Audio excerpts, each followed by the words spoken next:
अस्सलामुअलैकुम दोस्तों।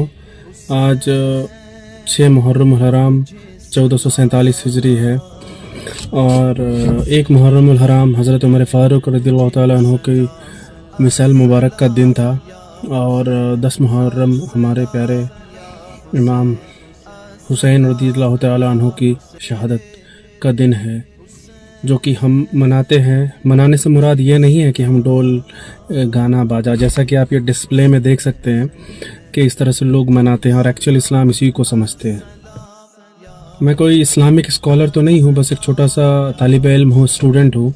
बस एक छोटी सी बात कहूँगा अपनी सुन्नी भाई से। भी कल मेरी बात हो रही थी किसी से, तो उन्होंने कहा कि हम लाठी वगैरह देखते हैं, तलवारबाजी, तो वो उसको मतलब इस्लाम का मुहर्रम मनाने का हिस्सा समझ रही थी। जबकि मैंने उनको करेक्ट किया कि दरअसल रोज़ा रखना, इबादत करना, नमाज़ें पढ़ना और तिलावत कुरान शरीफ करना, ये हमारा मेन फरीज़ा होना चाहिए, जो कि करबला के मैदान में इमाम हुसैन के कुंबे की तरफ से किया गया था रज़ियल्लाहु ताला अन्हु।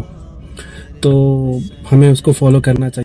अरे ये वो लोग आज हमसे पूछ रहे हैं हुसैन की मोहब्बत में तुम जुलूस क्यों नहीं निकालते, मुहर्रम के पंजे क्यों नहीं उठाते। तुम हमसे मोहब्बत पूछोगे, तुम अपनी आखिरत की फिक्र करो। तुम्हें पेशाब करने का सलीका नहीं मालूम, तुम अहले बैत की मोहब्बत की सनद हमसे पूछ रहे हो। हम अहले बैत की मोहब्बत करते हैं लेकिन तमाशा नहीं करते। हम सिर्फ मोहब्बत इसलिए करते हैं कि कयामत के दिन हमको सर्टिफिकेट तुमसे नहीं, शहीद करबला से चाहिए, हुसैन से चाहिए, अली के घराने से चाहिए। चलो देखेंगे कयामत के दिन हुसैन आजम के साथ वो खड़े होंगे कि हम खड़े होंगे। और एक छोटी सी बात, जो शिया कम्युनिटी के लोग कहते हैं कि जो बख्शा बख्शाया है उसके लिए हम कुरान पढ़ें, हमारी ये औकात है वगैरह वगैरह, हम उसके लिए नमाज पढ़ें कि वो ऑलरेडी बख्शाया हुआ है।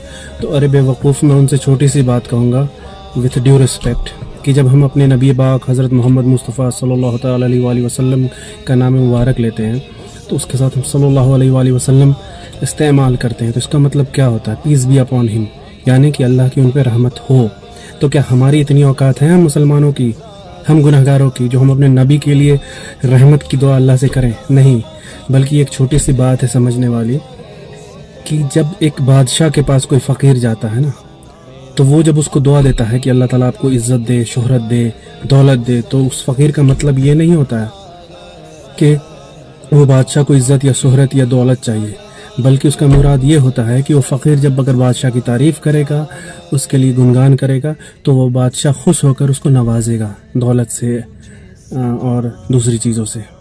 तो एग्जैक्टली इट्स लाइक दैट। हमारे नबी पाक हज़रत मोहम्मद मुस्तफ़ा सल्लल्लाहु अलैहि वसल्लम को किसी भी बख्शाइश की ज़रूरत नहीं है। हम सिर्फ ये कहते हैं अपने अल्लाह को राज़ी करने के लिए, क्योंकि वो अल्लाह के हबीब हैं और उनको राज़ी कर लिया तो अल्लाह हमसे राज़ी हो जाएगा इंशाअल्लाह अज़्ज़ वजल।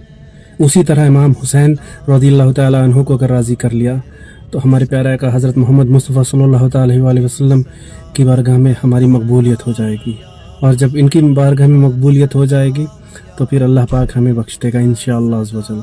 तो इस जो भी आपकी जो थिंकिंग है ना कि बख्शे बख्शाए थे हम कौन होते हैं, तो इसको थोड़ा सा गौर कीजिए। जिसके गली मौला